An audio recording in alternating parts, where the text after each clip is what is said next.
Welcome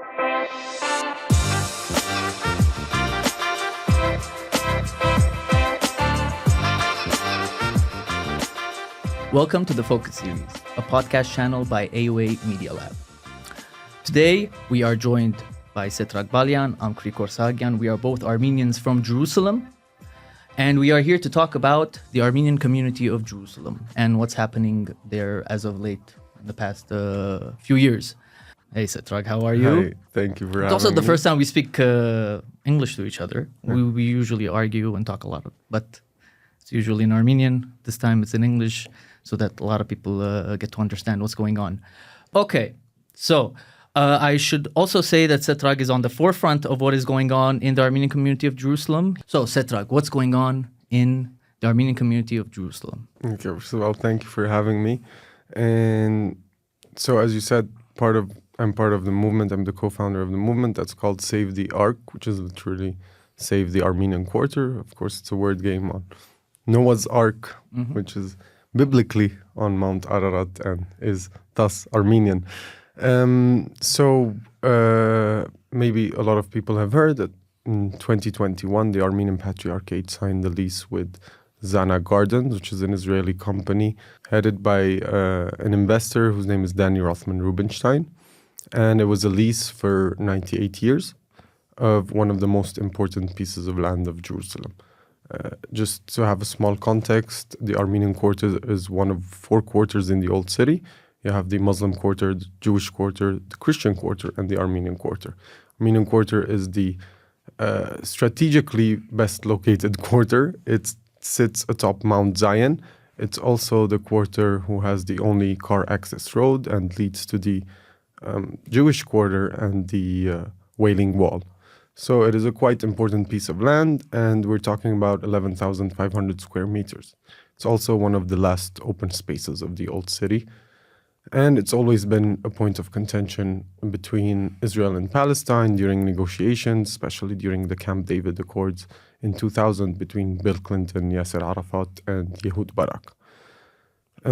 So this land was leased illegally, according to the bylaws of the Armenian Patriarchate. Basically, any lease over 25 years had to be signed by the head of the Synod and also the head of the General Assembly, which was not done.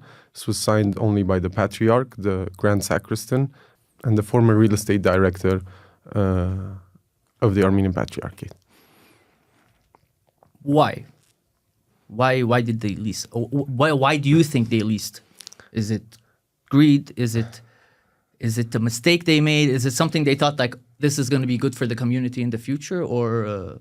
Look, I mean, this is a question we ask ourselves every day. Every day I find myself in the parking lot. And you also have to know that the parking lot is adjacent to the Old City ramparts. Mm-hmm. And it's such a beautiful site. It's such an important place. And no one can, ignore that. No one can claim not to know how important this piece of land is. Every day I stand there, I look around me and I say, wow. How can you give away such a land, such a piece of land, and for peanuts? It was for pennies. It was $300,000 annual rent and a lump sum of $2 million, which is laughable.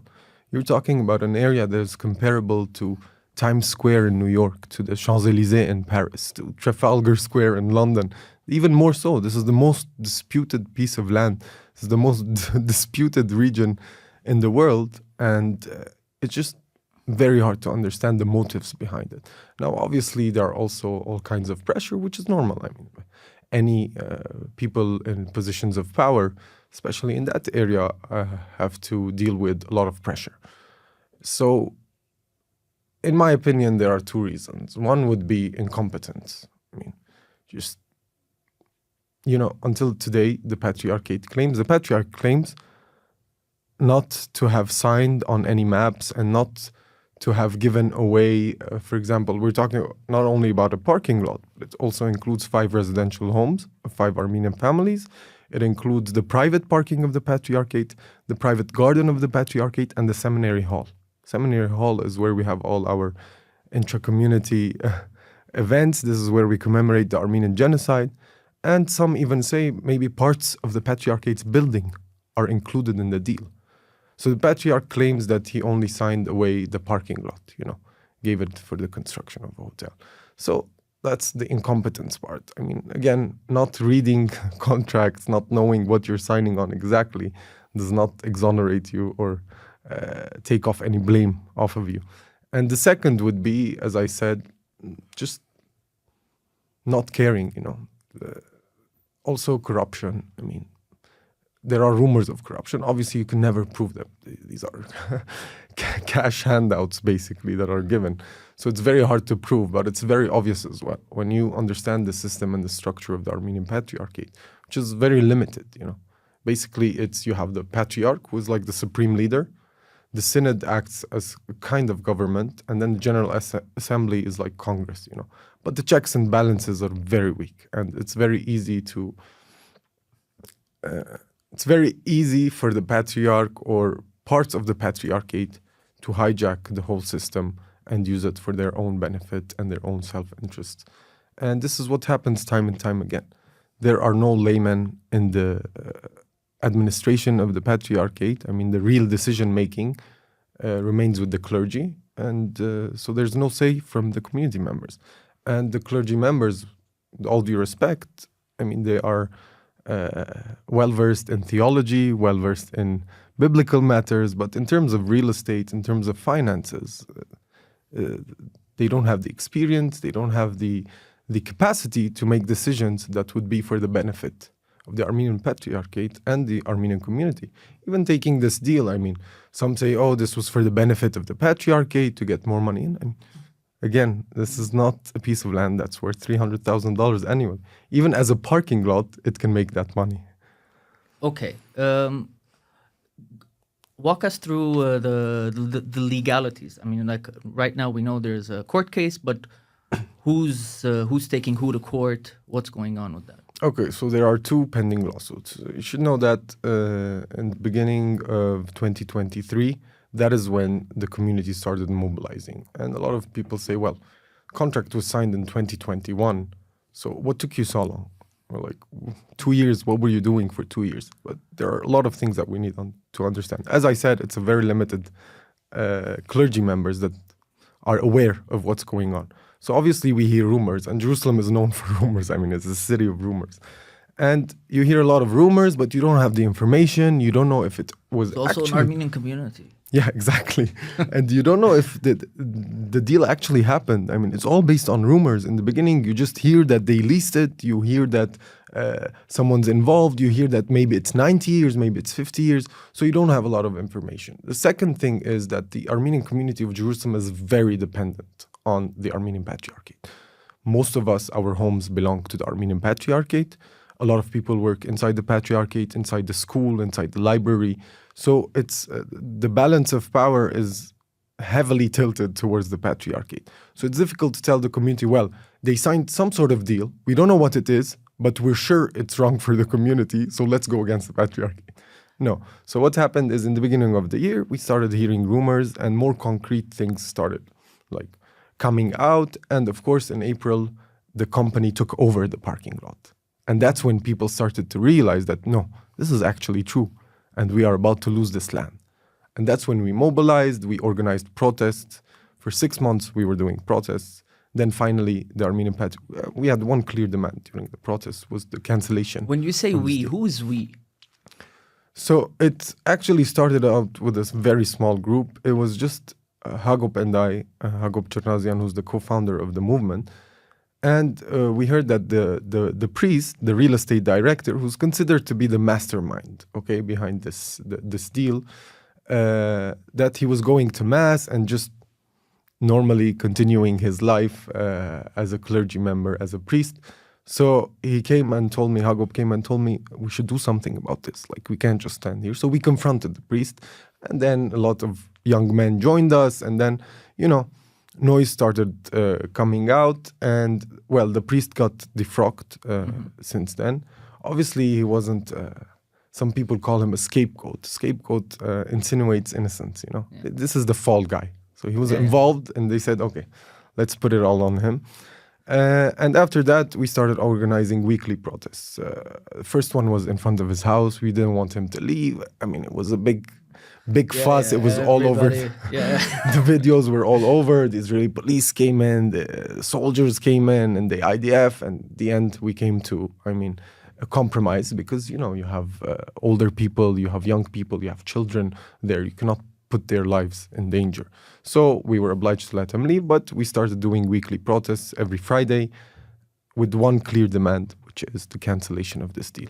Finally, in October... So the protest was against the Patriarch? Against... When you say cancellation, who are you demanding this cancellation from? Look, the cancellation is demanded from the Patriarchate because it remains a system. There's these whole structures. So it was... The demand was cancellation of this deal from the Patriarchate and from the Patriarch, obviously, because he's the one who signed as well on the piece of paper. And in October, they finally sent a cancellation letter, which is, a unilateral move. You can't just unilaterally cancel. It's the one that's published online? Yeah. That's the cancel. There is one, I think. Yeah, there's a communique about it.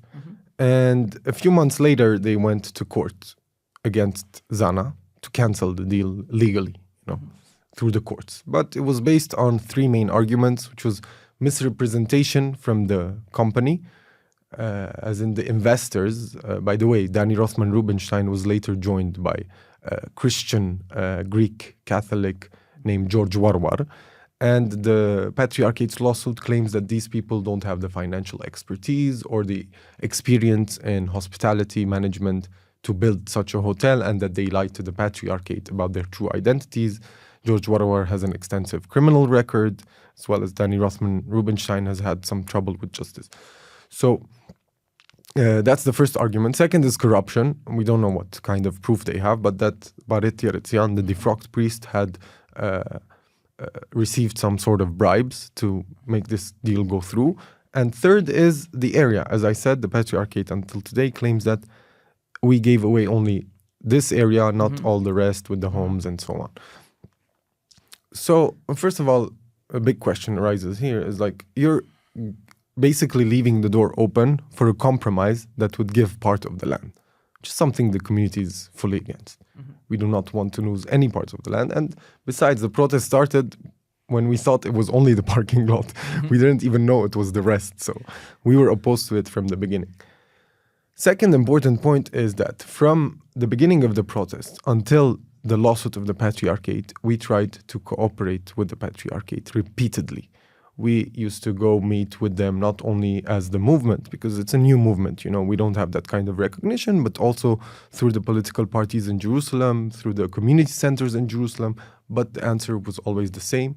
Now there's a famous quote in the Jerusalemite Armenian community is that they give us morphine, It's basically just giving you morphine to calm you down. Everything will be okay. We're going to solve it in 2 weeks. This was 2 years ago. It's been 2 weeks, 50 times. So it's, again, complete disregard for the community. And we also felt obliged to go to court. Now, something to know as well, when the cancellation letter was sent by the Patriarchate, we started getting attacked by the company. It started out with bulldozers. We had to physically stand in front of the bulldozers. Where? In the parking lot. Area. You guys are in the parking lot. So there's the parking lot and the other areas I talked about. Okay, first of all, I want you to explain why this parking lot is important, because I feel like every time when I'm in Armenia, I talk to people about this. Everybody's like, it's just a parking lot. Why are you guys so worried about it? But people don't understand how essential that parking lot is for to sustain the community. Yeah, so the Armenian Quarter is where the Armenian community centers are. It is where our churches are. It is where our only Armenian school is. So the parking lot, first of all, parking lots are a major problem for every municipality on the world. This is one of the major problems every municipality has, to give parking spaces. Especially in the old city.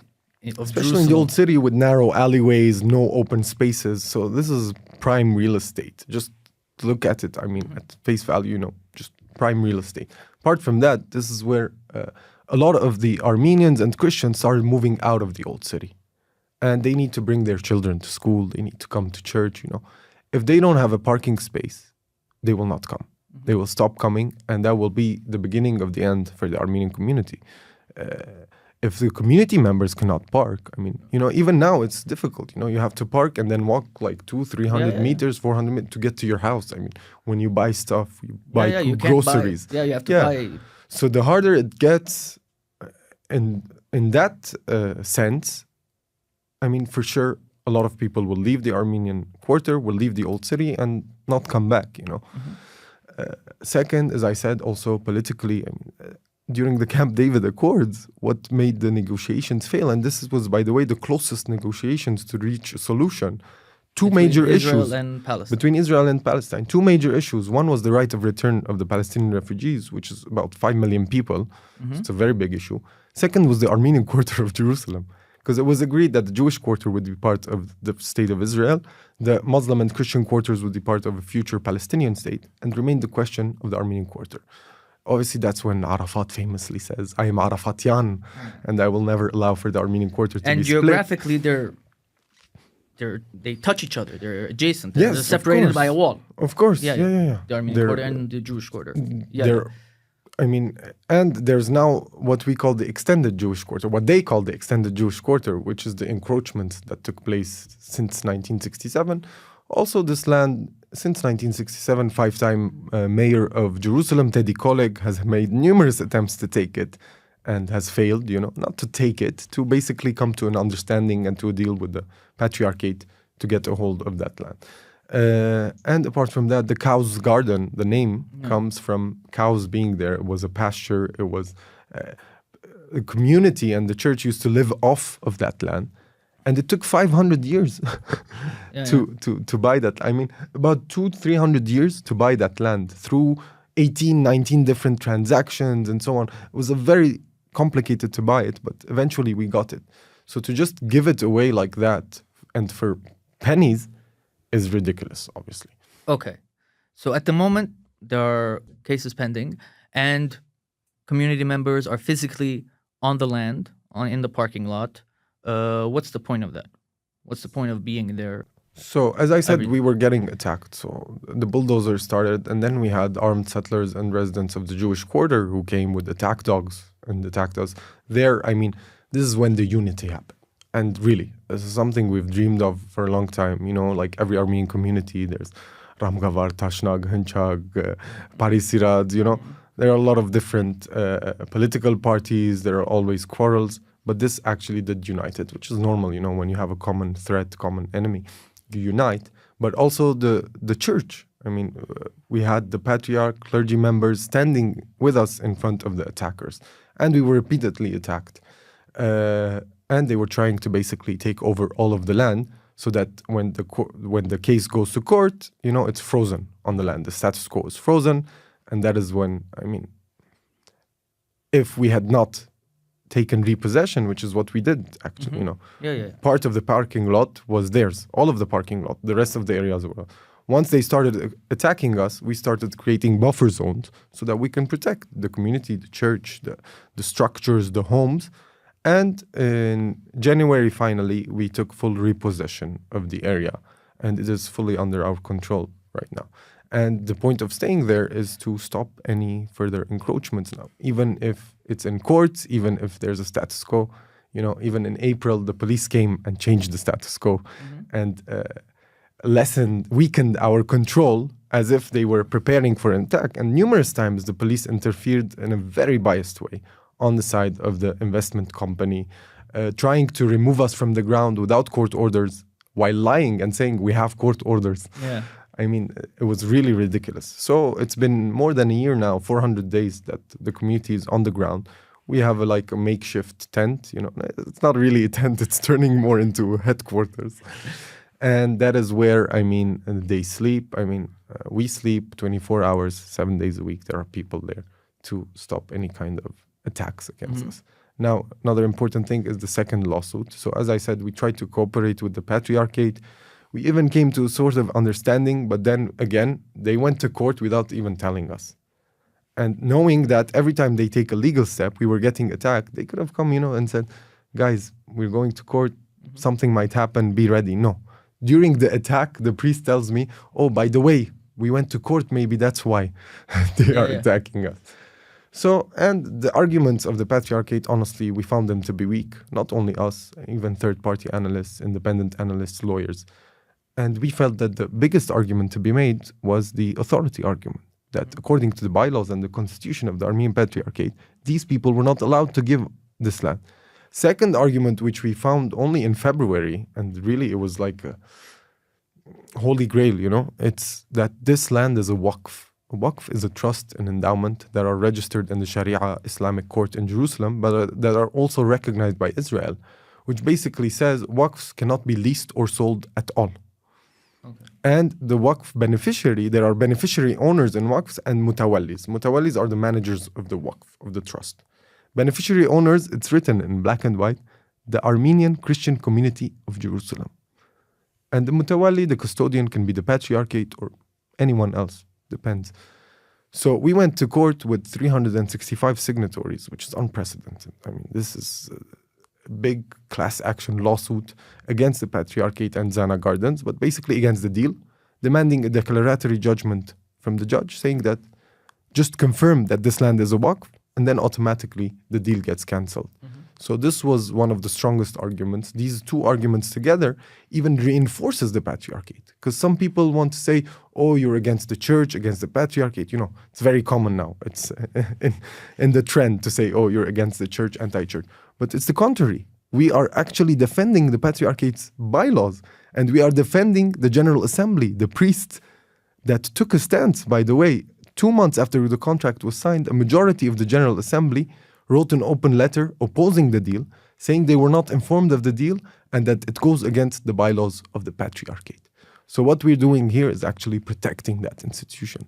This institution for 1700 years has preserved the Armenian Quarter, has developed the Armenian Quarter.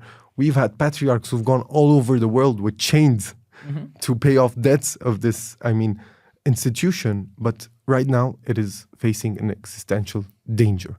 And if we had continued the path the Patriarchate was going on, we would have definitely lost it. They even say it in their communique that this is the biggest existential threat the Armenian Patriarchate has faced in its 1700-year history. Is it hard to convince yourself that the Patriarch has mistaken, at least in this case? Because again, it's an institution that's been around for hundreds of years, and they've built so much. The institution itself has created so much, and without the community, and now the community is sort of telling them, Well, first of all, as much as I respect the Patriarchate for 1700 years as well, it wasn't without the community. A lot of community members have donated their land to the Patriarchate. Whenever the Patriarchate had financial problems, it was community members or other Armenian philanthropists and Armenian benefactors that would pay and that would support the institution. So it wasn't really without the decision-making of the community members and the civilians. But it was definitely with the financial support, with the moral support. Recently the museum was renovated. Millions of dollars were put in by the Mardigyan family, which is the Helen and Edward Armenian Museum, Mardigyan Museum.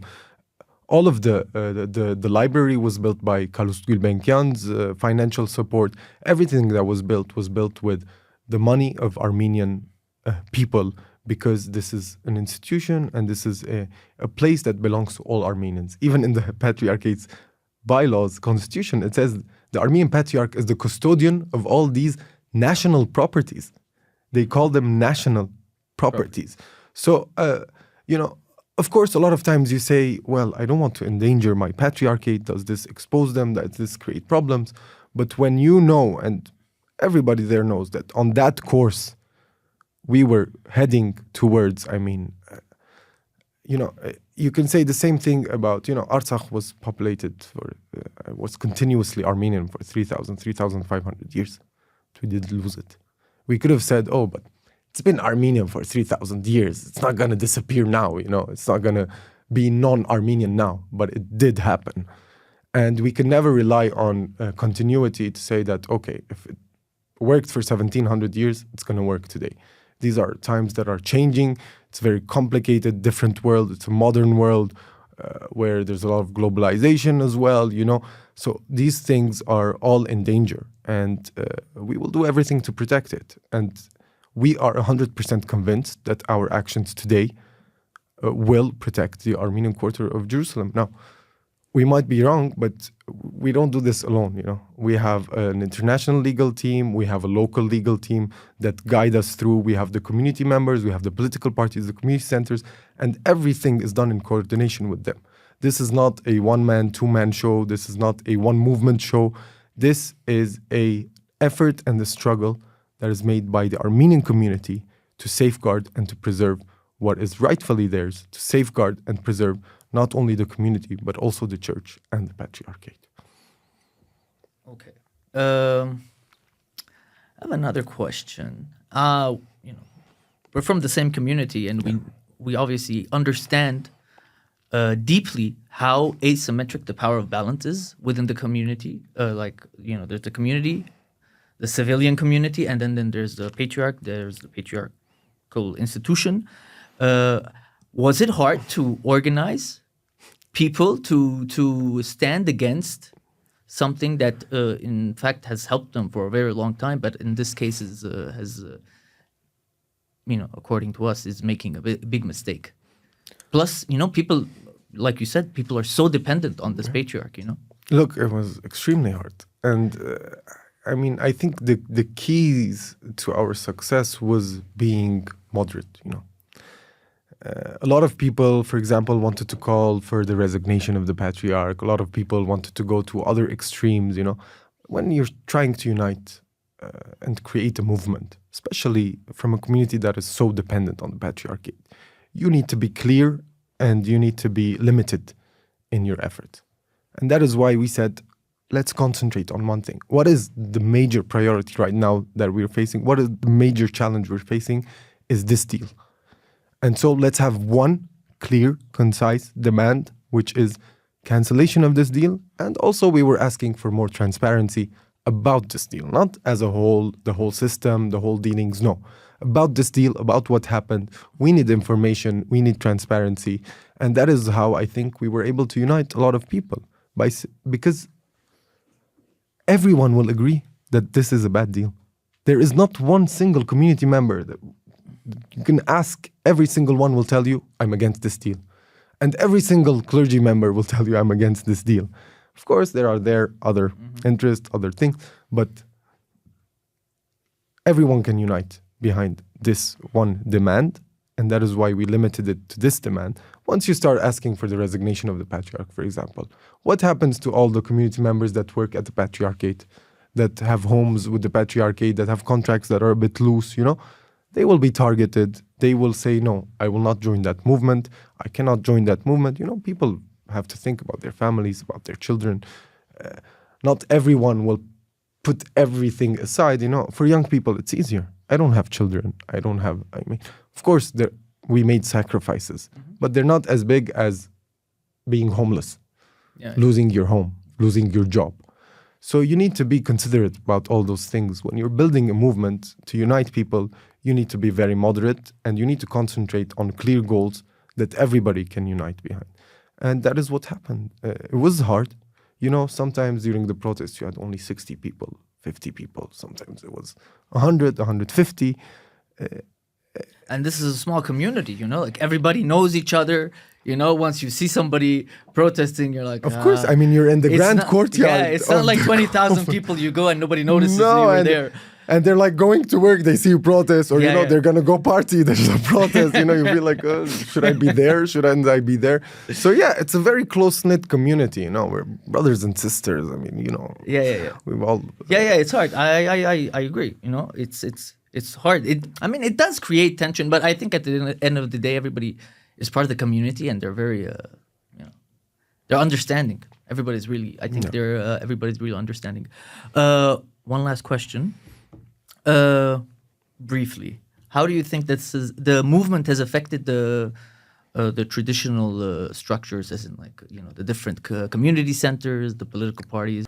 Look, this is also something you need to be careful about. I mean, you have community centers and political parties that have been around for 100 years almost. So you cannot just come and hijack all of that and say, well, now there's this movement and it's overarching and it's overpowered. No, this movement is concentrated on the Cow's Garden and on this deal. The community centers continue doing their events. Any event, for example, Diyar and Taraj, we used to do all together. It had stopped for years and years. We said, okay, this is an event we can do as SaveTheArQ, because the community centers don't do it. So we did a huge Diyar and Taraj event, and it was, wow. Yeah. I was shocked. I mean, whole community was there. And really, again, even if I don't want to speak like that, we're going to win, okay? We're going all the way. But if we do lose, something that happened is that unity that happened is really something. I mean, I tear up when I see it, There are even brothers who haven't talked for decades, who have fought in the Cow's Garden, in the parking lot. They come, they sit next to each other. Even if they don't say hi, they sit next to each other. A lot of other people from different clubs who used to not to speak each other come and sit down. And we also got to know a lot of people who we didn't know, We're a bit far away from the community. But when they saw the struggle, they joined us. I forgot the question.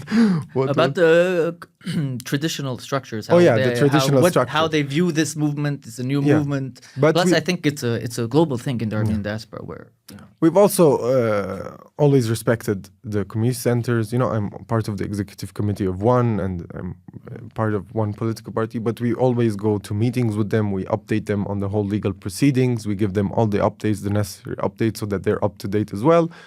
We go to meetings with them, and I mean, we've done a lot of work, even diplomatically, Unfortunately, all the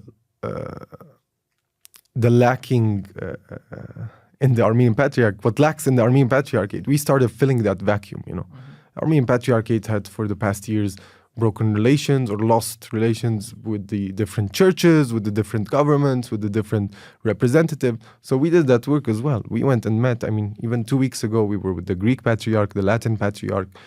We meet all kinds of dignitaries. We have good relations with all the embassies, the consulates. The American consulate is very close. The French consulate helps us immensely. I mean, they are really a big support to us, which is normal, given the geopolitical situation and the French-Armenian government's, cooperation. So we did that, and we always, when it's big, dignitaries, we take also the political parties and the community centers, we go all together so that they see that the community is united in this cause and that we're standing up for our rights. I mean, again, this is something that has never happened in Jerusalem, that the community rises up and protects its rights. Okay, I guess that's the silver lining for the struggle. Okay, this is a very complicated topic. I know it's very hard to condense it all in a very short in a short podcast. First of all, I want to thank you. Honestly, I think your leadership has really changed a lot. I know I'm your friend. We shouldn't really we shouldn't really compliment each other, but I really do think about how you and Hagop and a lot of people that are at the forefront of the struggle have really risked a lot. They've risked. They're in. Some of you guys, you guys are also in somewhat of a danger. I'll say one thing. Every Armenian needs to come to Jerusalem and see what we're defending. Yeah, definitely. We have equal rights in the Holy Sepulchre and the Nativity Church. The Armenian world can be ruled from Jerusalem. Honestly, it's worth the risk. People should come. I mean, in the 1920s, we used to have 10,000 pilgrims yearly, Armenian pilgrims. And they used to camp at the Cow's Garden, by the way, with their tents and caravan. So every Armenian should make it one of their pilgrimage sites, if not one of the biggest after Armenia, should be Jerusalem. They should come and see what we have there and support us. Support us by spreading the news, by following us, SaveTheArQ on Instagram, on Twitter, on X, sorry. And also we have obviously fundraising for legal proceedings, which we might be able to put the link if it's not a problem. If not, you will find it if you go to our social media. media. I think you guys have done an incredible job because I live in Armenia, and it's amazing. The amount of people that know about this issue is really amazing. You know, people don't know what's going on around Armenia, but they're always intrigued. I tell them I'm from Jerusalem. They're like, "Oh, what's happening with the with the cows?" With the cow, with Goveri Bardezi Hedin Chayel. It's amazing, and that's all because of you guys and your struggle and your all that you guys have risked. Anyway, thank you very much. Thank you for having me.